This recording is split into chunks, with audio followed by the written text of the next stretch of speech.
Au quotidien, nous sommes tous confrontés à des micro-dilemmes que nous résolvons en nous fiant aux valeurs qui sont le plus importantes pour nous. Mais lorsqu'il s'agit des plus grandes décisions, c'est au sens qu'on donne à notre vie qu'il faut se fier. Une leçon qu'avait bien compris Eren. Tout au long de l'œuvre, Eren fait des choix face aux injustices. Bien que tous ces combats ne semblent pas forcément bons à mener et peuvent le mener à sa perte. C'est alors Mikasa, se rendant compte dès petite que le rapport entre les différentes entités de la nature est un rapport de force, qui voue sa vie à protéger Eren des conséquences de ses choix. Par exemple, dans un combat à issue incertaine comme l'affrontement du titan féminin, ou quand Eren se bat pour armer un enfant qui se fait voler du pain, ou encore quand il refuse lui-même de recevoir de la nourriture puisque les villages d'Anmur les plus excentrés n'en reçoivent pas. Mais quelle leçon tirer de la manière d'agir de Mikasa? Eren, Mikasa et Armin, en intégrant le bataillon d'exploration, font les mêmes choix, mais pour des raisons différentes. Le psychiatre Viktor Frankl a développé une théorie psychologique, la logothérapie basée sur le fait que les gens cherchent du sens à leur vie. Viktor Frankl ne considère pas que l'homme soit le jouet de ses propres pulsions. En tant qu'être humain, l'homme peut choisir librement sa perspective, sa position et son attitude face aux conditions internes et externes de son existence. La logothérapie incarne la quête de sens au cœur de l'existence humaine, une approche mettant l'accent sur la recherche d'un but significatif, offrant ainsi un antidote puissant contre le vide existentiel. En découvrant un sens personnel et transcendant, les individus peuvent surmonter les épreuves avec résilience, transformant ainsi leur souffrance en un catalyseur de croissance et d'épanouissement. La logothérapie invite chacun à forger sa propre signification, faisant de cette quête un voyage profondément libérateur et transformationnel. Face à la rudesse du monde, un autre personnage, Kenny Ackerman, déclara « Tout le monde cherche une vérité qui le fera avancer face à la folie du monde. Cela fait sens à tout instant de l'histoire de l'humanité. Il y a 3 manières de trouver du sens à sa vie. L'accomplissement par le travail, l'amour qu'on porte à quelqu'un tel que Mikasa pour Eren qui représente sa famille, ou un concept qu'on place au-dessus de la vie, tel que le courage face à la souffrance pour Eren. L'accomplissement à travers le travail et la création est considéré comme un moyen fondamental de donner un sens à la vie. Cela implique de trouver un travail qui reflète ses valeurs personnelles. Les relations interpersonnelles, l'amour et la connexion avec autrui jouent un rôle central dans la création de sens. Placer un concept au-dessus de la vie signifie cultiver des valeurs significatives qui guideront alors vos décisions et actions. Mais parfois, nos décisions ne sont ni les bonnes, ni réellement les nôtres, ni basées sur la vérité. La vérité n'existe pas en ce monde. Voilà la réalité. Chacun peut devenir un dieu ou démon, pour peu que les autres en décident ainsi. En effet, qui ne connaît pas l'histoire ne connaît rien. Telle une feuille qui n'a pas conscience de faire partie d'un arbre. Reiner est un enfant Eldien né à Mar, où les Eldiens subissent la ségrégation, dans des ghettos, reconnaissables en public via un brassard jaune, et sont envoyés affronter Paradis après avoir été transformés en titan via un sérum. Depuis sa naissance, il voit Paradis comme l'ennemi mais confronte plus tard la réalité. Il est donc peu à peu tiraillé entre les deux morales.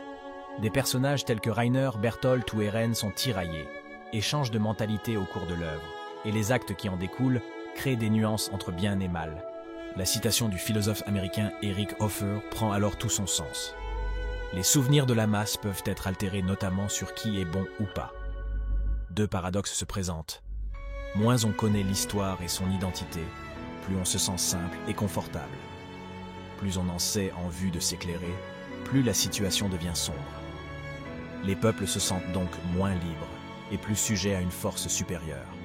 Un sentiment de fatalité et d'obéissance aux conditions de son propre temps. L'attaque des Titans n'est pas un manga humaniste. Il ne place pas la personne humaine et son épanouissement au-dessus de toutes les autres valeurs. Car d'une part, les Titans, c'est nous, si notre conscience venait à s'éteindre. Les Titans en détruisant les murs sont des enfants soldats. Les Titans déviants sont des condamnés Eldiens. Et l'origine de toute cette terreur sur Paradis est l'ordre de Fritz à ses filles de manger leur mère.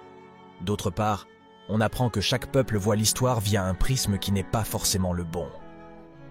Toutes les civilisations se racontent eux-mêmes des histoires et les justifient pour pouvoir réaliser tout type d'actes, peu importe à quel point ils sont terribles. L'histoire d'Ymir est l'histoire de la rencontre entre un symbiote symbolisant la recherche du chemin vers la vie et Ymir symbolisant le désir de surpasser la mort. Le titan est l'addition de ces deux-là. Cependant, Il s'agit aussi de l'histoire d'une malédiction, de par sa faute, qui inscrit le mal dans les Eldiens de génération en génération et qui enlève tout sens à leur vie. C'est l'histoire du péché originel sans qu'un dieu ne puisse venir les sauver. Pour les Eldiens du temps de l'Empire d'Eldia, Ymir est un miracle divin. Pour les Mar, Ymir est un serviteur du démon. Ainsi, les Eldiens de Mar se sont convaincus profondément qu'ils devaient disparaître et que s'ils servent bien Mar, un jour leur peuple sera pardonné. Préparez-vous à l'assaut. Si je comprends bien, on se prépare à courir à notre mort? En effet. Alors tant qu'à faire, vous voulez qu'on se batte jusqu'au dernier souffle? Tout à fait. Mais puisqu'on va crever de toute manière, qu'on obéisse à vos ordres ou pas, ça change rien, non? Ça n'a aucun sens. Oui, exactement. Ça n'a absolument aucun sens. Quels que soient vos rêves ou vos espoirs, aussi heureuse qu'ait pu être votre existence, que ce soit lapidé ou autrement, l'homme ne peut échapper à la mort. Pour autant, la vie est-elle vaine? Votre séjour en ce monde a-t-il été vide de sens? Et tous vos défunts camarades?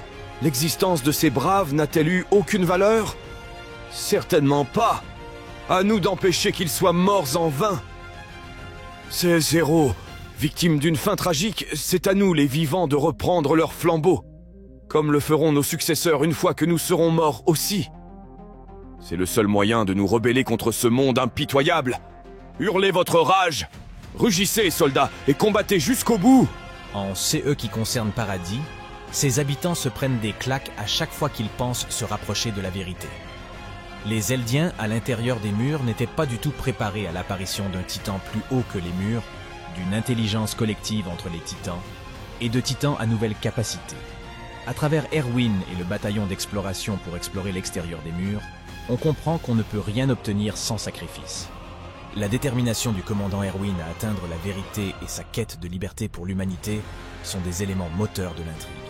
Le sacrifice d'Erwin à la bataille de Shiganshina, bien que déchirant, est un moment clé qui souligne les coûts humains de la lutte pour la survie. Mais on se demande dans l'œuvre, via Eren, si tous ces sacrifices et vies perdues en valent vraiment la peine. À plusieurs reprises, Eren a subi les conséquences d'avoir écouté la stratégie du groupe Bataillon d'exploration. Pour la chasse du titan féminin, Levi laisse le champ libre à Eren. Levi et Erwin ne manipulent pas leurs troupes, ne mentent pas à propos de la réalité du monde et des situations. Le discours d'Erwin pour l'enrôlement du bataillon d'exploration est bien explicite. Il dit aux candidats qu'ils vont sûrement tous mourir. Il ne liste pas les avantages, ne survend pas le bataillon. Il leur demande simplement d'offrir leur cœur à l'humanité. Comme l'a dit le philosophe français Michel Onfray, les civilisations sont comme des rêves collectifs. Elles meurent réellement uniquement quand les gens s'en réveillent. Une grande leçon de l'attaque des titans est donc que les histoires sont comme des murs. On est prisonnier de notre histoire personnelle, ou de l'histoire de nos parents ou de nos peuples. La vérité n'est donc pas absolue. Armin pousse Eren à découvrir l'extérieur des murs au début, à travers l'histoire d'un livre. Cette situation est similaire au concept de la caverne de Platon, métaphore philosophique dans La République, illustrant l'ignorance humaine face à la réalité. Des prisonniers enchaînés voient des ombres projetées sur les parois de leur caverne, prenant ces illusions pour la vérité. L'allégorie souligne la quête de la connaissance et le passage de l'illusion à la vérité, symbolisant le cheminement vers la compréhension de la réalité au-delà des apparences. Mais pour Nietzsche, la vérité n'est pas absolue. Eren sort des murs en passant par la souffrance, et ceux qu'il pensait être la vérité se retrouvent balayés lors de la scène à la plage. Au-delà de la mer, il y a nos ennemis. Sa désillusion, sa douleur est illustrée avec le lâcher de coquillages dans l'eau. Armin, de son côté, est peu à peu tiraillé entre les deux morales quand il apprend avec Jean et les autres que les bénéficiaires du grand terrassement seront les Eldiens. Eren le fait pour un intérêt personnel, mais surtout pour les Eldiens. La liberté d'Armin passe par la compréhension d'autrui, pour que la liberté de chacun soit garantie, convaincu que l'homme est naturellement bon. Malgré tout, même sans couteau dans les mains, Armin a une responsabilité dans ces meurtres. Néanmoins, suite à la destruction de 80% de l'humanité par Eren, on a le droit à un aperçu de la suite de l'histoire de l'île de Paradis. Les Eldiens évoluent et rattrapent leur retard technologique par rapport au reste du monde. Mais ils finissent par subir à nouveau des attaques de la part de l'extérieur du monde. Les Titans ont été créés, à la base, pour échapper à la mort, puis finalement ont été utilisés pour se venger de ceux qui voulaient la mort des Eldiens, mais cela n'a rien changé à l'histoire de l'humanité. Eren mange son père, ainsi il récupère le péché de son père et ses souvenirs. Tant qu'il y aura des humains pour se battre pour leur liberté, le cycle de la violence ne s'arrêtera pas. Chaque peuple doit payer pour les péchés de son histoire. Le peuple eldien est condamné au mieux à la guerre, au pire à l'extinction. Sa maxime est « lutter ou périr ». L'attaque des Titans pourrait être une version un peu retouchée du Japon, voire de plein d'autres pays qui se voilent la face par rapport au monde extérieur. Eren ne s'est pas libéré de ses chaînes, mais en a juste changé. La seule solution serait sûrement de flotter dans le vide, détruisant toutes les chaînes. L'attaque des Titans veut montrer qu'effectuer l'action d'Eren est nécessaire pour passer à celle d'Armin. Le message d'Hajime Isayama serait de faire la paix entre nous, non pas à cause de la menace d'une bombe atomique, mais parce que nous sommes humains, et c'est avec notre raison que nous devons garantir la liberté de chacun. C'est donc l'histoire d'un garçon dont l'ami lui montre un livre lui montrant qu'au-delà de leur terre, il existait un monde sans ennemis, ce qu'il a effectivement réalisé. Eren a la sensation d'être prisonnier des murs, puis, plus on avance dans l'histoire, d'être prisonnier de sa propre existence. Eren, avec les pouvoirs de Dieu, trouve que le meilleur moyen d'être le plus libre dans ce monde est de le détruire. Eren est le seul qui est lié à son passé et son futur, et finit donc par être la seule marionnette qui se rend compte des fils qui le manipulent. Une citation de l'écrivain américain Michael Crichton fait sens. L'homme doit être sage avec mesure, mais pas trop, pour ne pas courir le risque de connaître son destin par avance. L'homme le plus insouciant, dont l'esprit est le plus libre de toute préoccupation, est celui qui ne connaît pas son destin par avance. Si tu as bien regardé la vidéo jusqu'à la fin, je t'en suis reconnaissant. Et commente en mettant à la fin de ton commentaire le nom de ton personnage préféré de l'attaque des Titans. Et surtout n'oublie pas que le meilleur moyen de me remercier pour tout le travail que je fais, c'est de liker la vidéo, partager, en parler autour de toi.